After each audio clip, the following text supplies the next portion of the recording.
Welcome to Season 3, Episode 21 of They Walk Among Us, a podcast dedicated to UK true crime. This is part 1 of a 2-part story. Listener caution is advised, as this episode contains adult themes and descriptions that some listeners may find distressing.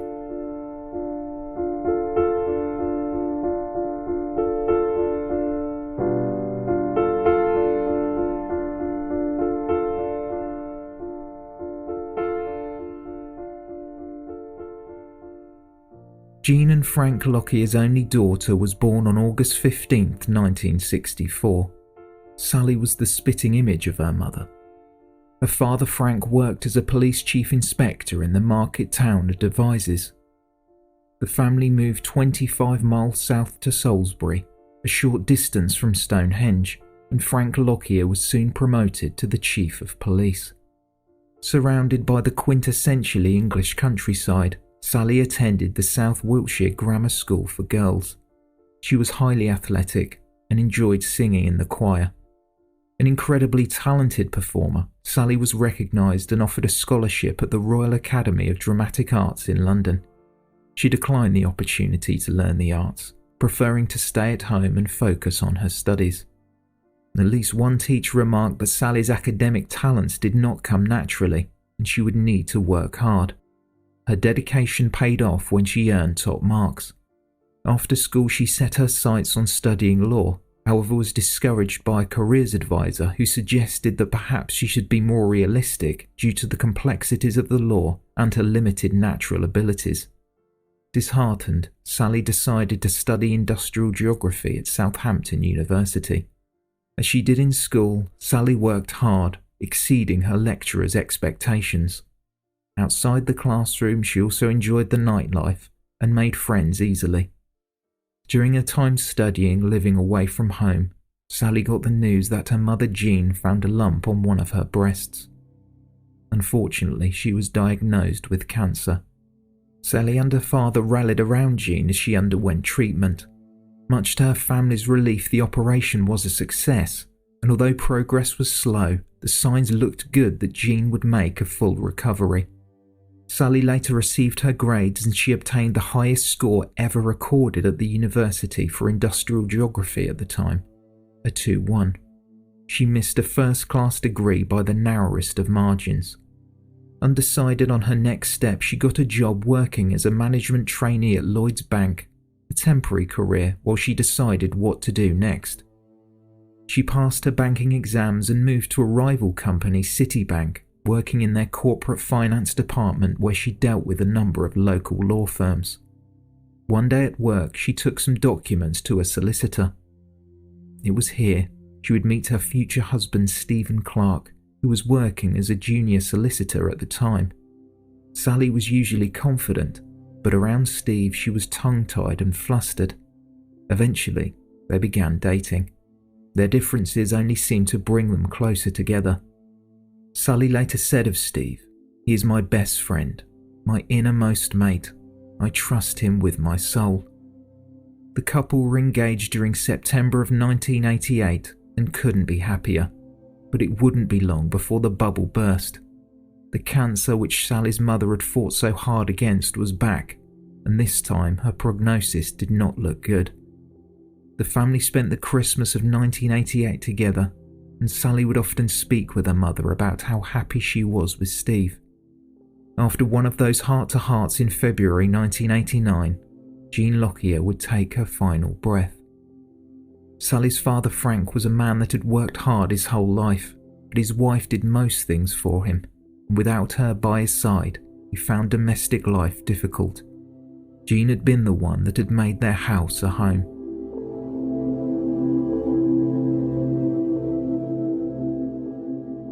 Steve and Sally were married in July 1990 at St Thomas Church in Salisbury. This was one of the happiest days of Sally's life. She only wished her mother was there to see it. As her relationship with Steve was going from strength to strength, Sally was becoming dissatisfied with her position at Citibank. Although Sally was in her mid-20s and was well on her way to a subsidised mortgage, company car and a substantial pay rise, she still couldn't shake the feeling that she should have pursued a law degree. Steve was only too happy to help his wife, and Sally was determined. She was willing to give up her job in the City of London and the salary of £30,000, which is about £65,000 in today's money. Sally was accepted onto a law course at the City of London University, and for 2 years she studied hard. When the final exam results were published, Sally recalled the meeting she had had with her careers advisor, telling her that she shouldn't focus on law, telling her she wasn't bright enough.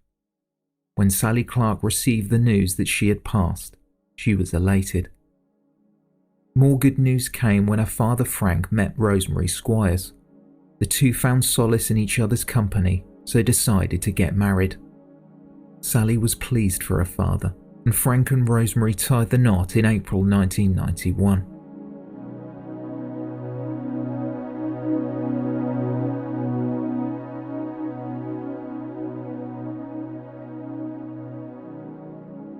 Steve Clark had become a partner at a large solicitors in Manchester called Addleshaws. At the same time, Sally had found work as an assistant solicitor at another city law firm in their corporate finance department. In 1993, after an acquisition, the two firms ended up becoming one, so now the couple were working for the same solicitors. Both brought in a considerable income which afforded them the chance to purchase Hope Cottage in Wilmslow, Cheshire. The white building was the home they'd always wanted, except for an incredibly stiff front door that was almost impossible to open. Sally and Steve watched their friends become parents, although they both felt they wanted to have a significant nest egg before trying for a family. Sally was highly ambitious in her role as a solicitor and was never overly maternal, but felt her biological clock was ticking. In January 1996, the couple were blessed with wonderful news. Sally was pregnant. She was in shock, but she couldn't be happier. Later on in the pregnancy, they found out they were having a boy. They had picked a name for their son before he arrived. They chose Christopher Joshua Clark. He was born in the early hours of September 22nd, 1996. 3 days later, the newborn was allowed to come home with his parents.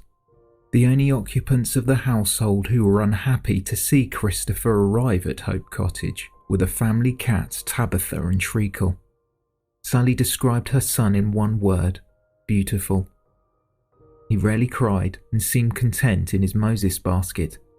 He seldom stayed in his freshly painted yellow and blue nursery. His parents felt safe knowing their son was nearby, so would often keep him in his basket in their bedroom.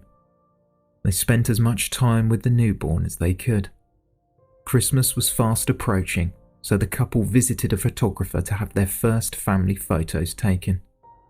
They arranged Christopher's christening for the new year and sent out invites to 40 of their closest friends and family.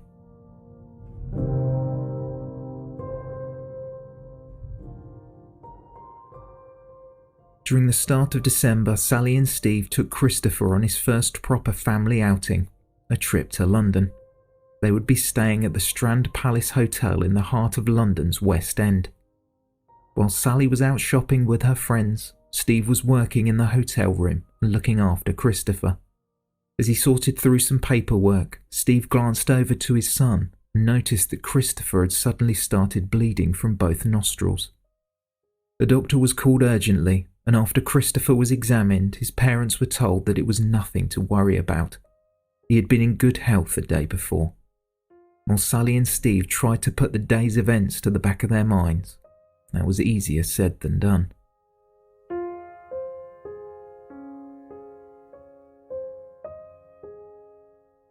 As the weeks passed, Sally cherished the time she shared at home with her new son, so was looking to go back to work on a part-time basis. Unfortunately, as she had only been qualified for such a short period, she couldn't reduce her working hours, so after speaking with Steve, the two decided they would employ a childminder. Sally had worked hard to get her qualifications, so it wasn't something she wanted to give up.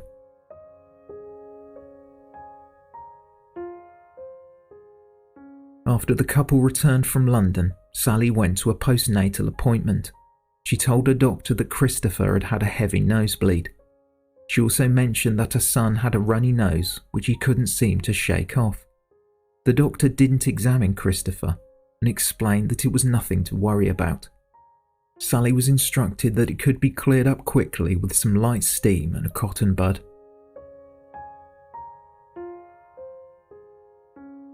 Friday, December 13th, 1996. A day that began like any other.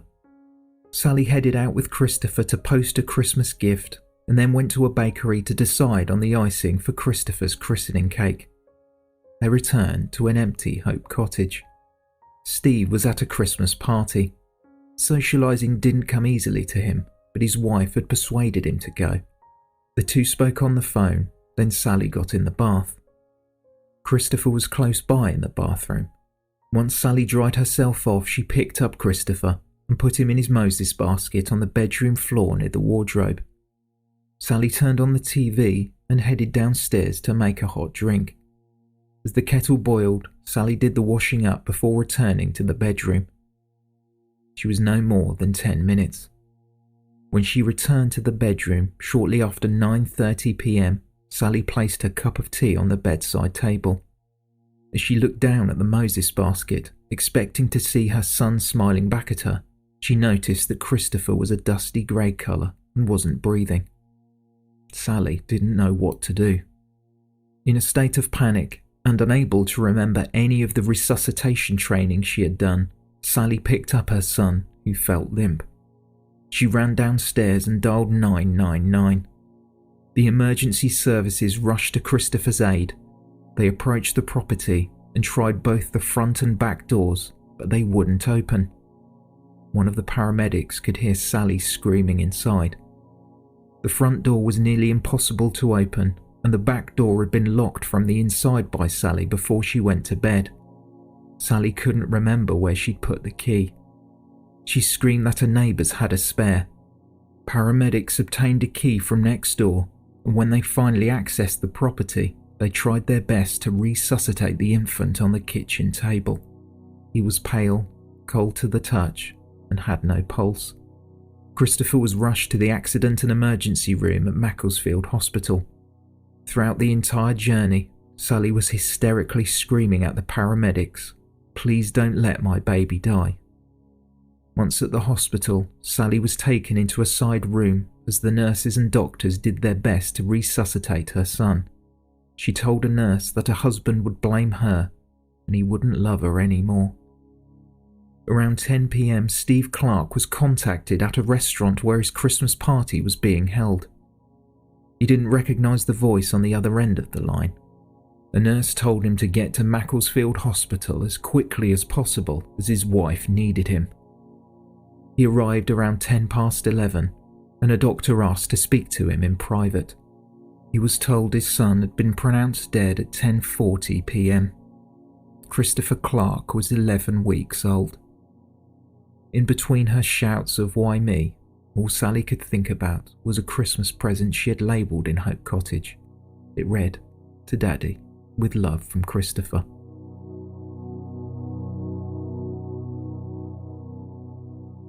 Early the next morning, they were awoken by two police officers who wanted to know more about the previous evening. Distraught, Sally recounted the series of events that led to the loss of her son. The police officers took away the Moses basket and a bouncy chair that belonged to Christopher. As Christmas Day approached, Sally and Steve received word from the coroner that Christopher had died due to a lower respiratory tract infection. A few bruises were found on his body, along with a tear in his frenulum, which is part of the upper lip, although this was believed to have been caused when attempts were made to resuscitate him. A small amount of blood was found in his lungs, but was deemed inconsequential at the time. The only grain of comfort Steve and Sally Clark were given was their son would have likely died in his sleep. A funeral took place on December 22, 1996 at St Anne's Church in Wilmslow. Only Steve, Sally and the vicar witnessed Christopher's small coffin as it made its way behind the curtain.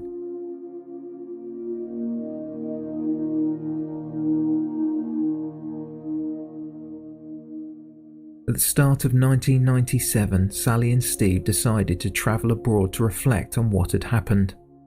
They spoke about what they were going to do next. When they returned, they both threw themselves back into their work.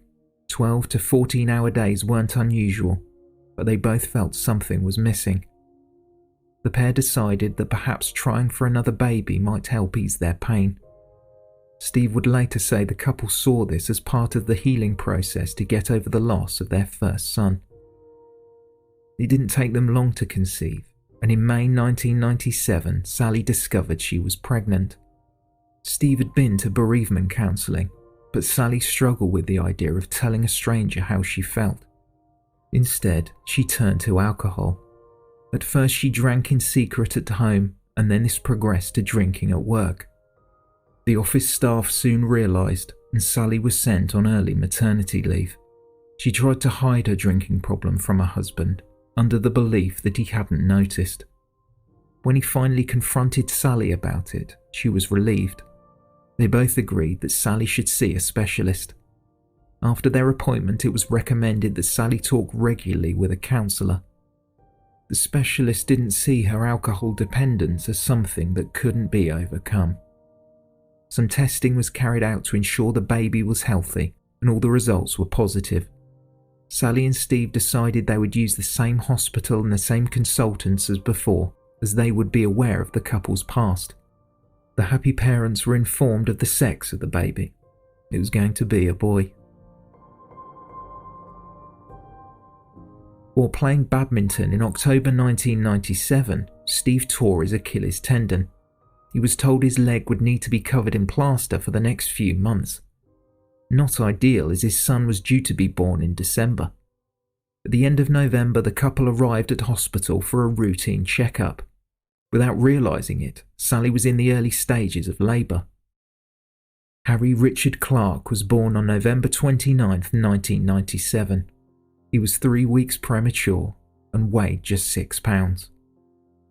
Before they prepared to leave the hospital, Sally and Steve were reminded how to perform the resuscitation procedure. They were told they must be forceful. A broken rib was better than a dead baby. Steve practiced on a dummy, but Sally couldn't bring herself to do it as it brought back too many memories. When they got home, the couple and the hospital did everything they could to monitor Harry's health. He was placed on the Care of Next Infant program, which was designed to support parents that had previously lost a child due to cot death. Electrodes were attached to Harry's abdomen. The machine, an apnea alarm, could detect abnormalities in his breathing. Harry slept next to his parents' bed every night. He was kept at arm's length from anyone that showed even the slightest sign of a cold, and his weight was regularly monitored. Christopher seldom ever cried, but Harry seemed to be far more vocal, keeping his parents up most evenings. The couple would go on to employ Leslie Kerrigan, a nanny who helped around the home 5 days a week. All she ever saw were 2 loving, affectionate parents. As Harry turned 7 weeks old, his apnea alarm was going off continually. He seemed fine, and Sally and Steve were told by experts that it was likely a technical fault. Around this time, Harry started to develop a cold. This progressively got worse, so his parents called out an emergency doctor. The doctor carried out an examination and had a few stern words for both parents, as it was only a cold. "This is certainly not an emergency," he said. The couple explained to the doctor that they had lost a son to cot death only a year before. He prescribed Harry nasal drops and was full of apologies.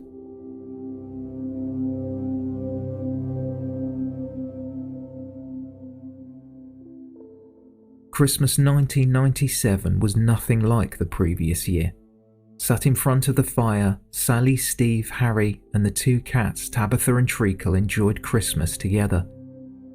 The new year passed, and Steve returned to work. As a partner, he was expected to attend corporate gatherings and networking events. Often not returning home till late, he missed his family. He had been asked to stay overnight in Glasgow for work in the coming weeks. He told Sally if she was uncomfortable, he was happy to stay at home. Sally said it was fine, and she would be okay on her own. Monday, January 26, 1998. Sally looked after Harry and Steve went to work. As Steve's leg had still not healed from his badminton injury, he was journeying to the office by taxi, still on his crutches. Sally had planned a dinner party with neighbours, so left to go to the butcher's, a grocer's, a delicatessen, and then purchase some bottles of wine. After Sally returned home, Elizabeth McDougall, a health visitor, arrived at 3:45 p.m. with a new apnea alarm for Harry. At 10 to 4, Sally took her son to Wilmslow Health Centre, where he received his immunisation jabs. Sally saw her doctor for a postnatal checkup, and she seemed in a cheerful mood. Harry wasn't examined. By the time Sally got home, around 5:30 p.m, Harry was asleep and was not awoken as Sally pushed the pram through the doorway of Hope Cottage. Steve later arrived home from work. That evening the television was on and Sally was breastfeeding Harry in the bedroom. He seemed uninterested. Sally passed Harry to his father, who pulled some silly faces to amuse his son. Steve put Harry in his bouncing chair and headed downstairs to make Harry a bottle instead. He was gone for only a few minutes. While Steve was downstairs, Sally looked at her son and immediately noticed something was wrong. Harry looked pale. Sally picked him up and he felt limp. She was paralysed. All she could do was scream for her husband, who rushed up the stairs. Steve attempted to gently resuscitate his son on the bed, but remembered that he must push harder on a hard surface. As he tried to save his son's life, Sally ran downstairs and dialed 999. The call was made at 9:27 p.m. The operator asked to speak to Steve, as he was the one resuscitating Harry. Sally shouted to Steve to pick up the bedroom phone, but in her panic, she accidentally hung up. The operator called back and Steve was told what to do throughout the next 9 minutes. He pumped his son's chest and blew air into his lungs. Nothing was working. Sally found the keys to the back door and headed to the garden gate. Paramedics arrived at 9:36 p.m. and they greeted Sally, who was hysterical. They rushed upstairs and took over from Steve, making further attempts to resuscitate Harry. The paramedics didn't notice any signs of outward trauma to the infant.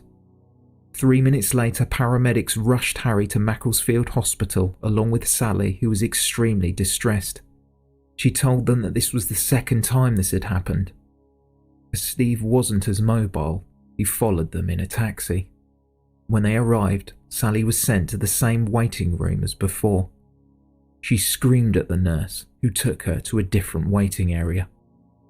After Steve arrived, the couple were waiting, speechless.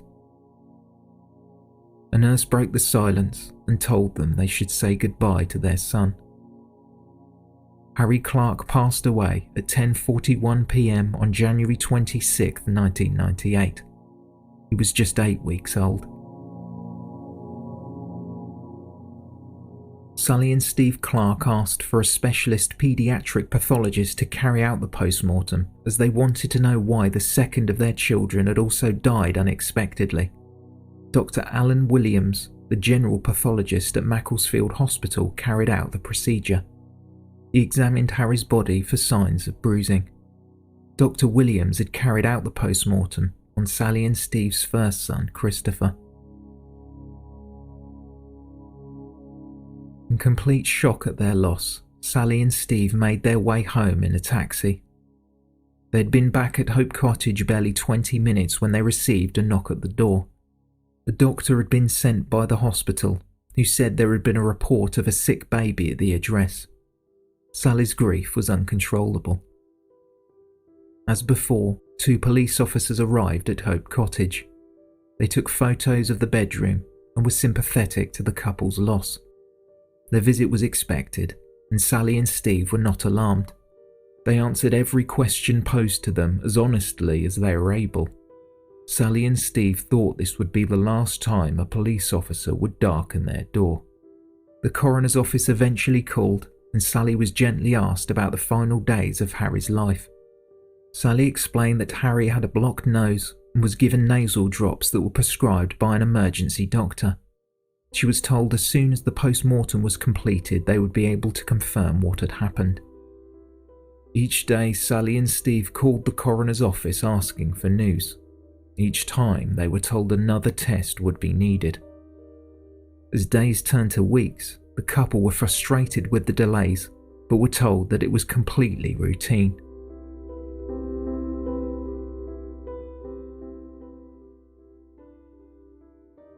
On the morning of February 23, 1998, Steve Clark was relaxing in the bath. Dressed in just her dressing gown, his wife was downstairs in the kitchen making some breakfast. Through a window, Sally saw 2 cars pull up outside the property. Watching as the 5 figures approached, she knocked on the window glass. As the front door was difficult to open, she directed them round to the back door. Sally was greeted by 5 police officials. Detective Inspector John Gardner introduced himself. He asked Sally if her husband was home. Sally said he was and shouted up to Steve that the police were here. Steve got out of the bath and began to dry himself off. Sally offered the officers a cup of tea or coffee, but they refused her gesture. Steve entered the kitchen as the detective inspector explained that their son did not die of natural causes. There were signs of abuse. Harry Clark was unlawfully killed. In disbelief, Steve told them they had to be joking. Both Sally and Stephen Clark were arrested in connection with the murder of their second son, Harry. The couple were taken to separate bedrooms so they could put on some clothes. Sally told the officers, "You are making a terrible mistake." She pleaded with them to at least let her travel in the same car as her husband. Her request was granted as long as the couple didn't speak to one another. In silence, Sally and Steve held hands throughout the entire journey. When they arrived at the station, they were separated. Their pockets were emptied, their shoelaces and belts were removed. Sally was interviewed first. She declined the offer for a lawyer as she just wanted to know why her babies died, and having an open conversation with police officers might help achieve that. The officers were relaxed and put Sally at ease. She was asked about why she wanted a family. She explained that she wasn't sure at first, wanting to build her career as a lawyer. However, she knew her biological clock was ticking.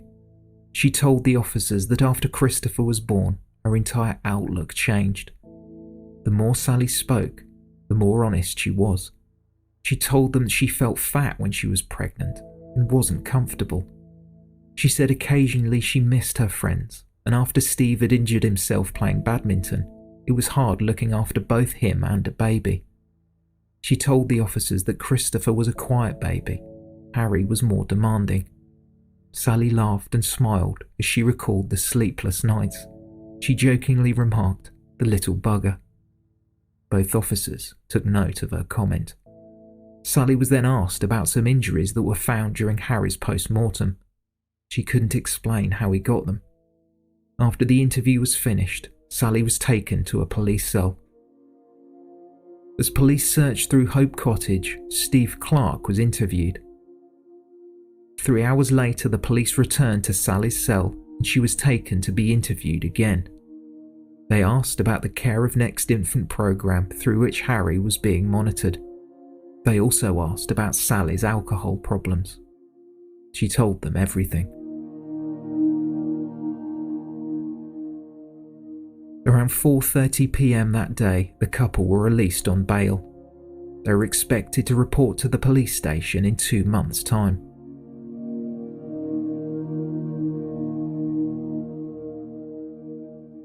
A month earlier, on January 27, 1998, the day after Harry's death, Dr. Alan Williams carried out the autopsy.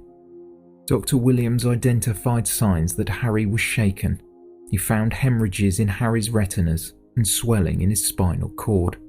One of his ribs had been fractured and another dislocated.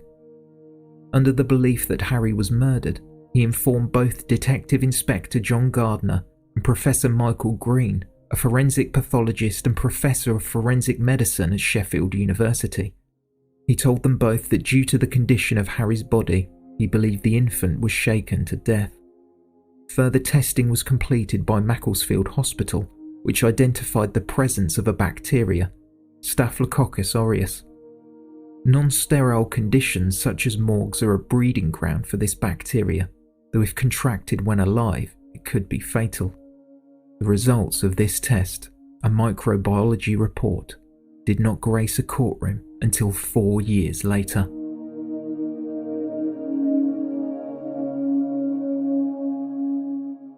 Now aware they should retain the services of a criminal solicitor, Steve Clark was put in touch with Mike Mackey of Criminal Defence Solicitors Burton Copeland.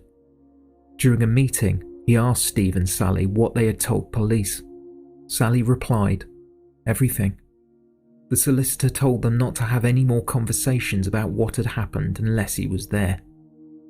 Sally and Steve decided not to tell their friends or family. They returned home and awaited a call from Mike Mackey to tell them the nightmare was over. Finally, the telephone rang. It was Mike Mackey. Steve was told that he would no longer need to report to Wilmslow police station. He had been cleared of murder. Steve heard a deep breath before the solicitor told him that his wife alone would likely be standing trial for the murder of both their sons. Sally was shocked by the news, but believed that she had nothing to fear. She hadn't done anything wrong. After a visit to the police station, Sally was released on bail but had to reside at Hope Cottage. She was told she must report to the police station 3 times a week and had to surrender her passport. The couple still couldn't bear to tell anyone. Sally was questioned a number of times by police, but declined to answer any questions on the advice of her solicitor. Shortly after Sally was released on bail, she found out she was pregnant. This certainly wasn't something the couple had planned. They told their solicitor Mike Mackey about the news, but he was far from happy. He was worried that could spur the Crown Prosecution Service into action.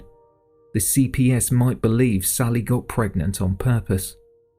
Mike Mackey also believed that the CPS might want to take their baby into custody. Sally and Steve got in touch with a family law solicitor who arranged an appointment with the local authority, the Child Protection Unit and Social Services. The couple were assigned a social worker who interviewed them both at length. Given the circumstances, it was agreed that once the baby was born, Sally and Steve could remain with their new child in the special baby care unit at the hospital for 10 days, but they were not allowed to be alone with the infant. The baby would then have to stay with a foster family. Steve and Sally would be allowed to see their child for 2 hours a day. On November 30th, 1998, Sally gave birth to her third son. He was taken into a special baby care unit, and Sally and Steve were no longer allowed unsupervised contact with him. He spent 10 days at the hospital before being placed into foster care. Sally and Steve spent the Christmas period of 1998 between Hope Cottage and their baby's foster parents. In the new year, the couple knew they would need money to mount an adequate defence, and a lot of it. Steve went to the bank for a loan. This would be for several £100,000. At the end of July 1999, Sally again reported to Wilmslow police station, as she had been doing since the previous year. This time, she was charged with murdering both Christopher and Harry Clark. The Crown Prosecution Service was serious, and there was no way the charges were going to be dismissed. A committal hearing in Macclesfield Magistrates Court took place to prove if there was enough evidence to go to trial. On their way to the hearing, Steve and Sally were accosted by a photographer. Their attempts to keep the hearing quiet were well and truly over. It was unlikely that the charge for Harry's death would be dropped, but John Kelsey Fry, acting as junior counsel for Sally Clark, informed her and Steve that the charge for Christopher's death would almost certainly be dismissed, making the Crown's case a hard one to prove. Julian Bevan QC was the leading barrister and would also be representing Sally in court if the case went to trial. Dr. Alan Williams, who carried out the postmortems, took to the stand. He confirmed that when he examined Christopher's body, it showed no external signs that pointed to a cause of death. He detailed the split to Christopher's upper lip, a small number of fingertip bruises, and a small amount of blood in his lungs. At the time, Dr. Alan Williams believed that the split in Christopher's lip and the bruises were caused during the resuscitation attempts. He then went on to detail his findings when carrying out a post-mortem on Harry. One of Harry's ribs was fractured and another dislocated. There was swelling in his spinal cord. There were also retinal hemorrhages in his eyes. Dr. Williams said there was no natural cause for these injuries.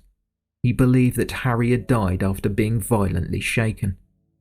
After he re-examined his findings on Christopher, he now believed that the baby boy died after being smothered. He told the hearing that had Harry not passed away, he would not have reviewed the details on Christopher's death. Dr. Williams was asked how much blood in a child's lungs would be significant, specifically the percentage of red blood cells. After trying to avoid answering the question, he said less than 10% would not be significant. Professor Michael Green, a former Home Office pathologist who completed the test, scored this at only 5%. The professor took to the stand and confirmed that 5% was low, and airway obstruction couldn't be considered, contradicting Dr. Williams's belief that Christopher was smothered. Professor Green then explained he could not find any natural reason why Harry Clark would have retinal hemorrhages. He provided the cause of death for both Christopher and Harry as unascertained. In other words, he could not confirm how either child died. After Professor Green and Dr. Alan Williams had given evidence, Professor Sir Roy Meadow addressed the hearing on behalf of the Crown Prosecution Service. An expert on child abuse who had been knighted in 1998 for services to child health, he had graced the courts numerous times providing counsel and testimony on countless baby murder cases. Professor Sir Roy Meadow had written a book called The ABC of Child Abuse, in which he had surmised in a single family, one sudden infant death is a tragedy, 2 is suspicious, and 3 is murder until proven otherwise.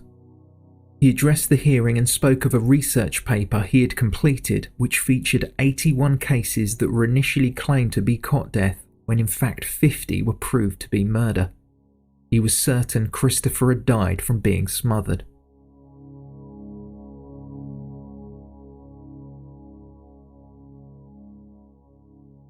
The defence team of John Kelsey Fry QC and criminal solicitor Mike Mackey were confident that the charge for Christopher's death would be dropped. They felt that the evidence from the prosecution lacked any credibility. Dr. Alan Williams and Professor Michael Green, the prosecution's own expert witnesses, could not agree on how Christopher died. However, as both experts agreed that Harry was shaken, this would be more difficult to dismiss, especially due to the hemorrhages found in his retinas. After a 2-day committal hearing, the magistrate decided that Sally Clark would be standing trial for murdering her sons Christopher and Harry. A trial was set for October 11th, 1999.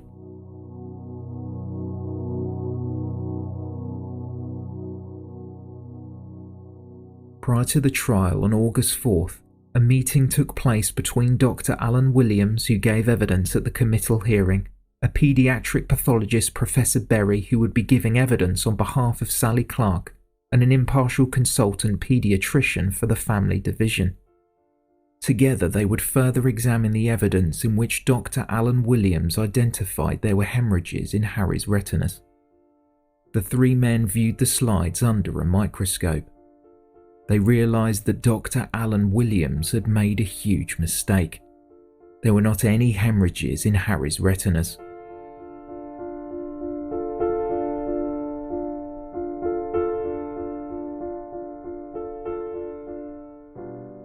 This is the end of episode 21.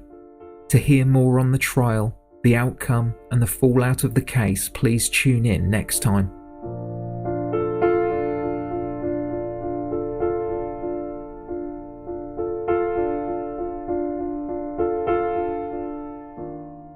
Thank you for listening, and special thanks to our Patreon supporters. For more information, please visit theywalkamonguspodcast.com.